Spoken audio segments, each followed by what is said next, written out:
Hello, my friends. Jacob is here. Thank you again for spending a little time with me. Oh, I'm so glad. I'm so happy that you're here and that we can hang out for a little while. And because I got to tell you, I don't know if you're ready for the things that I'm going to talk about today. And I hope that you take it in the spirit that it is given, which is the spirit of, compassion and love and hope and excitement, because I'm excited to tell you about this today. It's ancient wisdom. It's the stuff that has been hidden for a long, long time. It's the stuff that I've spent my entire life seeking out. And what a ride it has been. And I'm going to share that with you today. And I've waited a while. I think the time is right. Back in the day, people were put to death for having this wisdom. People were put to death for just simply asking questions about it. You've heard of the Illuminati. You've heard of those, the secret people that have that secret wisdom and that they know how to cast spells on everyone. Actually, the term Abracadabra, we're going to get into what that means. It's going to blow your mind, because everything really is sort of a little bit of magic all around us. In fact, if you've ever watched Harry Potter, the movie, the wand that Harry Potter had was made of holly. The wood of holly, a holly tree, Hollywood. Yes, that's right. Back in the day, they used to worship the stars.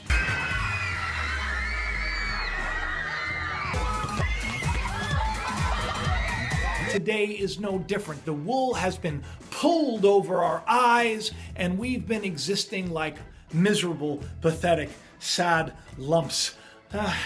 Slaves, if you will, just kind of doing whatever we're told to do and never really questioning, never really asking, or never really seeking, and never really finding the hope and the joy and the peace and the life that we so desperately crave. Well, today we're going to find out how to do it. It's not that hard. And believe it or not, this power is in each and every one of you.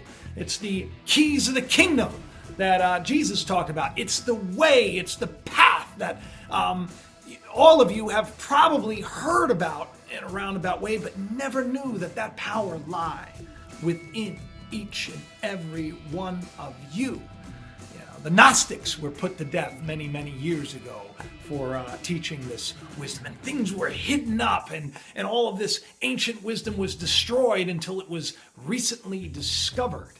We're going to get into that today. So yes, today it's about the life that you haven't lived. It's about the life that we are about to learn how to enter into. And I got to tell you, those waters, they are sweet. The water is warm. Dive in.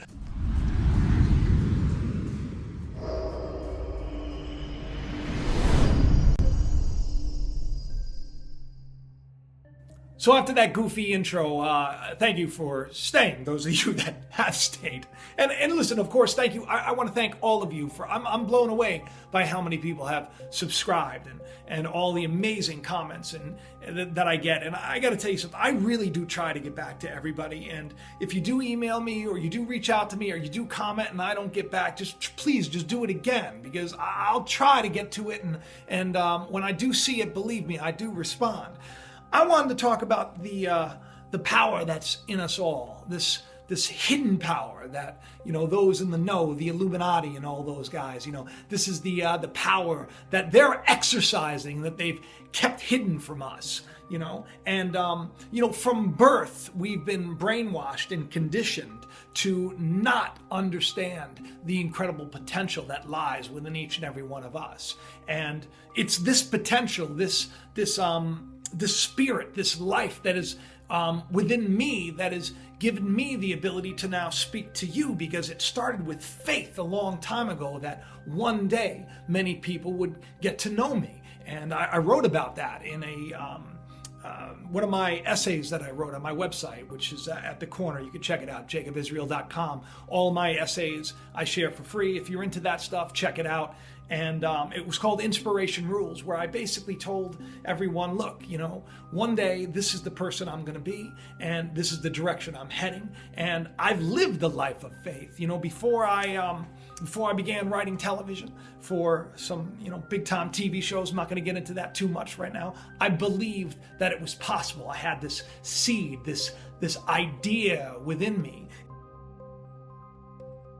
And, the word idea, a lot of people don't get, the word idea. There's a reason why, we have words and how powerful they are. Idea means to see and to follow a pattern.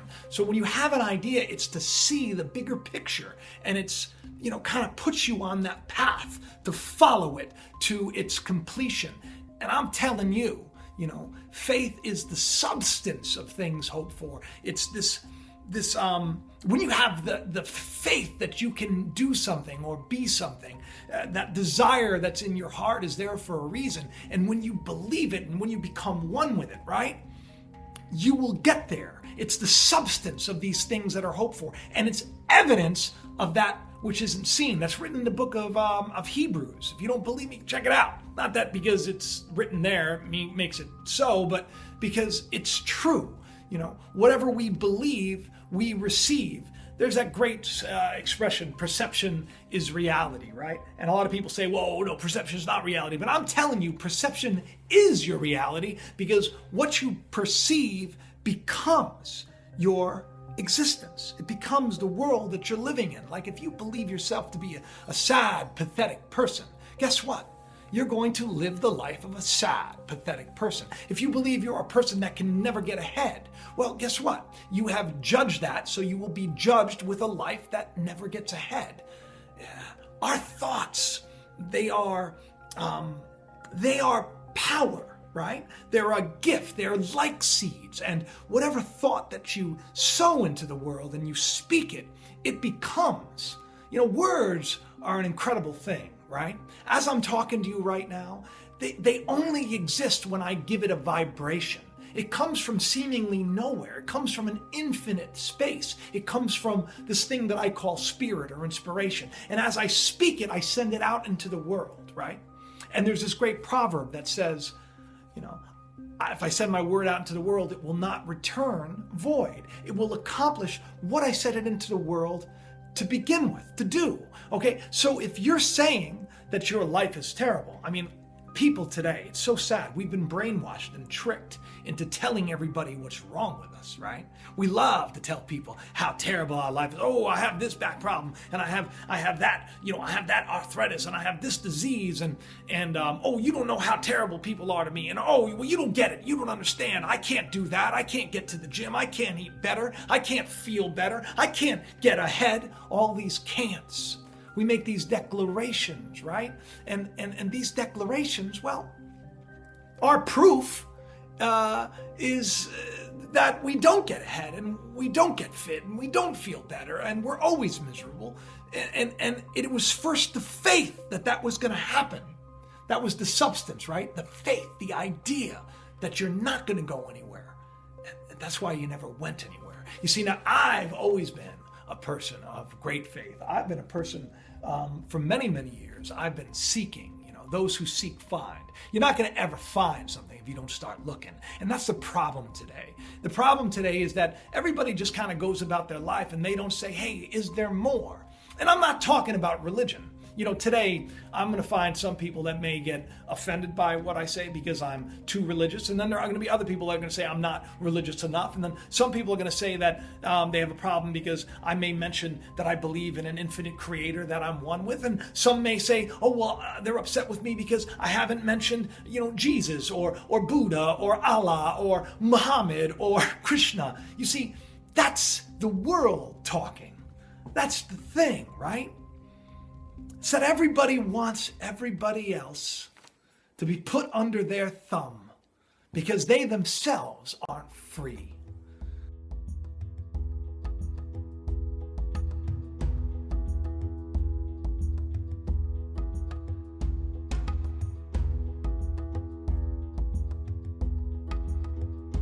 It's time that we become free, and today's show is about that. The term abracadabra.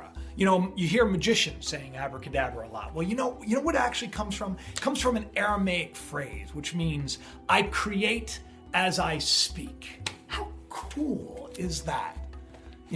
The words that we speak literally begin to create our reality. It's kind of like going out into the garden, right? And if you're planting a cucumber seed, do you expect to get a tomato? No, you expect to get a cucumber, right? Tomato seeds produce tomato plants and the tomato itself. And here's the other part of that trick, right? It's not just about saying things. It's not just about believing. It's about nourishing it. Now, when you're planting a garden, if you're not taking care of that seed, if you're not nourishing it, you're not pulling every weed that gets in the way, well, it's not going to grow up to be a very vibrant plant now, is it?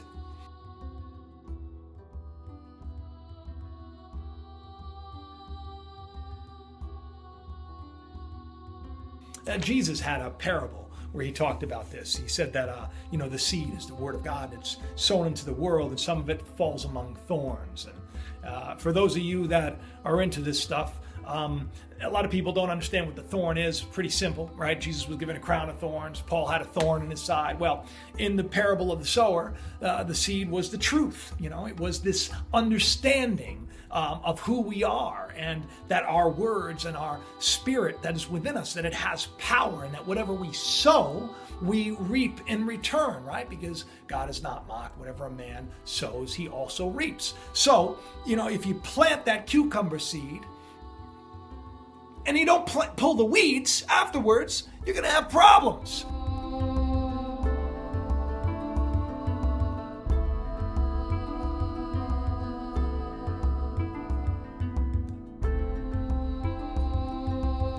So he said that the seed, when it's planted, the thorns, they grow up and they strangle it. So the seed is, when it's planted in this earth, when it's planted in every single one of you, when you hear what I'm saying today, and you take it within you, within some of you, it's good earth, right? Within some of you, you're going to take this, you're going to say, you know what? I'm going to take this and I'm going to run with it. Because if Jacob's saying that I'm more than I know, and Jacob's saying that the power is within me, well then I'm going to try and find that out for myself. I'm going to put that to the test. I'm going to start changing the way I think. I'm going to start changing the way I speak. I'm going to start living my life the way I want it to be lived. Not the way I was conditioned to believe it should be lived by those that are in control, that want me miserable and want me dependent on a system that gives me nothing but misery, heartache, and pain. Okay? So when he sowed that seed, when Jesus sowed that seed, and it was in that earth, right? Some of it fell among thorns. And then the disciples were like, well, what are the thorns, Jesus? What are the thorns, man? And Jesus is like, it's the cares of the world. It's worrying about your bills, it's worrying about your friends, worrying about your neighbors, worrying about your children, it's worrying about those people that are bothering you at work. It's the cares of the world and deceitfulness of riches. It's worrying that I'm not going to have enough money, I'm not going to get ahead. Those thorns, the sins of the world, the cares of the world. That's why he was given a crown of them. Think about it. Those thorns were pressed right into his head, deep into his head. Another little interesting side note about that for those of you that are into, the scriptures. And once again, if you're not, listen, I'm not saying that you're going anywhere. I'm giving you this wisdom. It's free. Jesus said, I'm going to give you the keys of the kingdom. Now, these are keys. And there's a great scripture that tells you what the key is, but people refuse to see it. The key of the kingdom is whatever is loosed in heaven is loosed in the earth. Whatever is bound in heaven is bound in the earth.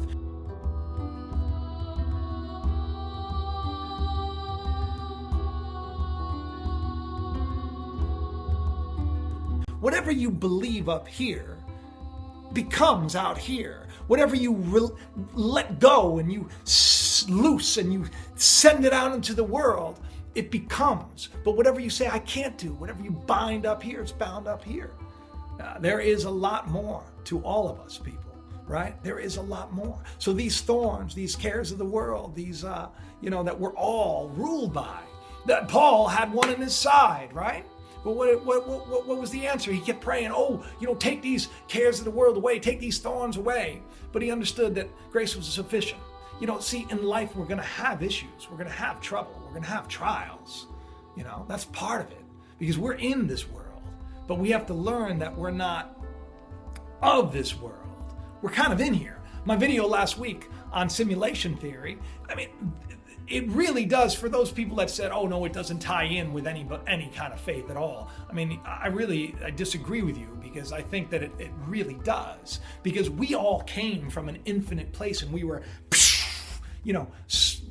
just created. And all of a sudden we were birthed into this place, and we came here crying, right? Maybe we cried because where we were was just much, much better than where we've landed. Or maybe we're crying because we knew that we were going to take upon ourselves the sins of the world too. Because we were all kind of brainwashed when we came here. We were given a name, right? People came to me, they said, well, your name is Jacob. And then my experiences molded me into this person that I believed myself to be. And if people told me you're never going to get ahead, I began to believe it. If they said that you're a loser, I began to believe it. Because words have power, right? And we're brainwashed by these words on a regular basis. That TV that we watch, that the phones that we watch, and the tablets that we watch. We're constantly bombarded by words, word magic, people. That's that ancient wisdom. That's the stuff that we're ruled by and we don't know. We buy clothes because we are possessed to buy clothes. We buy this new technology because we are brainwashed, and we are manipulated to buy that latest technology because of words, because words have power. You have power, more power than you know. And quantum physics backs this up. Einstein had a great quote. Maybe you should take a little time to read it.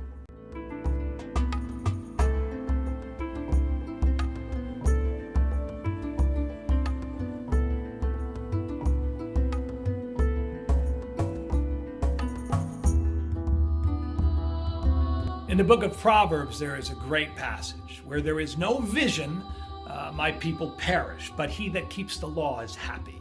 And a lot of people think that law that is mentioned there is like, you can't do this, you can't do that, blah, blah, blah. But that's not the law. The law is like, think of it as like the law of gravity. It just simply is. And that law is whatever you believe, you receive. Okay?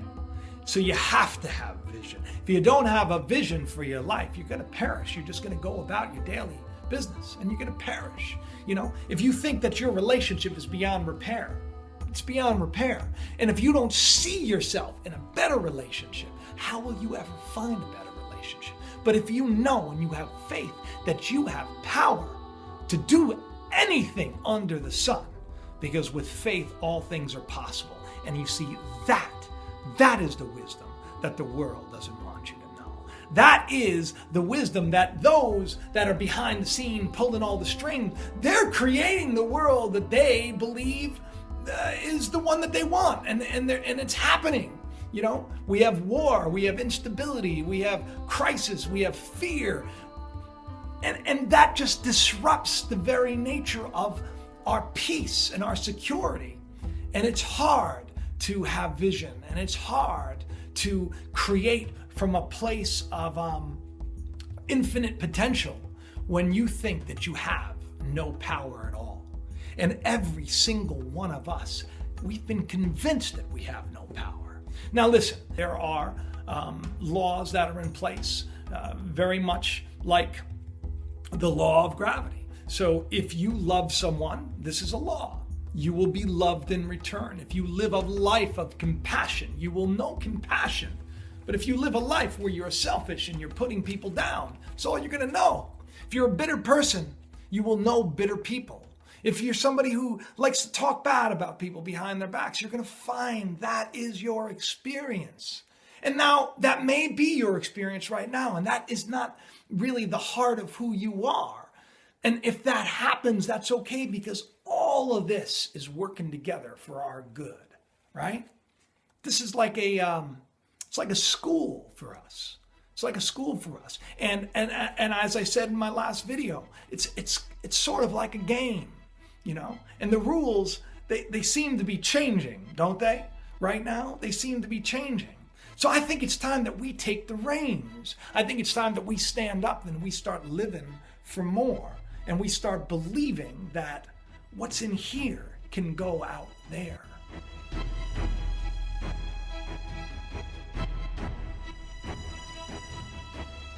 There's this great experiment. It's called the double slit experiment.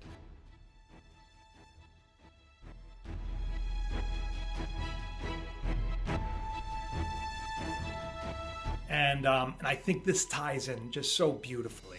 And basically what they do is, there's probably an animation that you can find if you just basically YouTube double slit experiment, you'll see it. But basically the idea is just imagine a gun and imagine a marble, and they start shooting a marble right through these two slits. And it ends up creating some sort of a pattern. Well, what they found out is that pattern changed the instant they observed it. Okay, that doesn't make a lot of sense because it should be the exact same. But what they've learned, and this is a big thing in quantum physics, is that it's called the observer effect.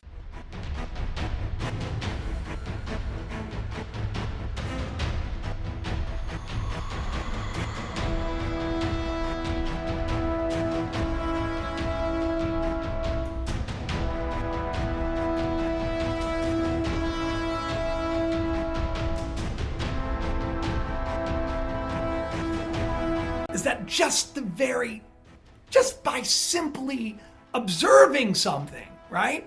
That your observation of it actually influences it. This goes along perfectly with what I'm saying. I mean, so if you don't want to look at it from one aspect, look at it from the scientific. People, you are more than you know. Each and every single one of us is more than we've ever given ourselves credit for. We can do all things. Now, could you imagine if we co-created together, if we came together and we just simply put what is in us outside of us and we collectively agreed? What a world that would be. But right now, most people are living in a world of darkness, complete darkness, ignorance. And why are we ignorant? Because we took upon ourselves the sins of the world when we came here. We started to believe that we were just simply our name. We started to believe that we were simply our experiences. We believed what we were told. And we're still believing what we're told. And you still see, it's all word magic, people.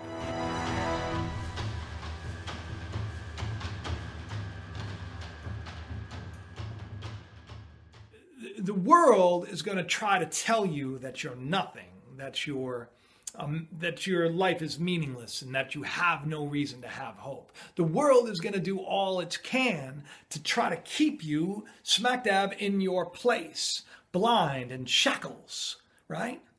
And the elite has kept us in shackles for too long. They've kept this hidden wisdom to themselves. They kept this secret power to themselves, and they've kept it from all of us. But now people are waking up. Now they're wiping their eyes, and the haze is going away. Now people are understanding that there is more. It's time to wake up. It's time to create. It's time to co-create. It's time to live your life and start finding the peace that is within you. Stop making excuses as to why you can't. Don't let that negative thought in your head. We all have it. We all got that negative thought that's going to try to tell us you're never gonna get there. You're never gonna be that person. You're never gonna find that true love. You're never gonna have a happy, healthy relationship. Your children are never gonna stop being disrespectful. Your neighbors, they're never gonna accept you as you are. Your family is never going to love you the way you want to be loved. All of these lies, you're not going anywhere. You can't have enough. You can't be enough. All of them are lies, and the lie kills. Now check this out, right? Because this is a cool little tie-in. Jesus said, I am the way, the truth, and the life, right? Take the man out of the equation. I know this is going to be difficult for a lot of you, but just please bear with me and don't condemn me for what I'm about to share, because this is exactly his message, right? The way, the truth, and the life. Take the man out of the equation. Was put to death in Scripture at Golgotha, which in Hebrew means the place of the skull. Where is the truth put to death? It's in our thoughts. Symbolically, what happened physically, symbolically happens here. The truth is put to death right here, the place of the skull. And how is it put to death? Well, how do you put the truth to death? Well, how do you get rid of the truth? By lying to it and making people believe a lie. And we've all believed a lie for too long. That's why that great passage, the truth shall set you free, sets us free from it. You know, people hear that all the time. They don't even know what it means. Well, what does the truth set you free from? Set you free from the lie that you can't be more. Set you free from the lie that your life is going nowhere. Set you free from the lie that you should end your life. My goodness, the possibilities, they are there. Have a bigger vision for your life. Create it, believe it, and remember, the only way to achieve it is to understand that what you do to others, you do to yourself. That's the key. You need to put others before yourself. You need to love. And I love every one of you. And I hope that, I know it's a little different. I have a great program for you next week, but I really felt inspired to share this today. And I hope it's taken in the spirit that it was given freely and with love. And I talk to you all soon. Let me know if it works for you, all right? And do me a favor and subscribe. Do me a favor and subscribe. And yes, I have a novel. Check it out. It's called The Calling. I have the faith that one day it's going to be a bestseller, but it's not going to be if people don't buy it. If you want, if you like to read, the link's below. Check it out. I love you all. Talk to you soon.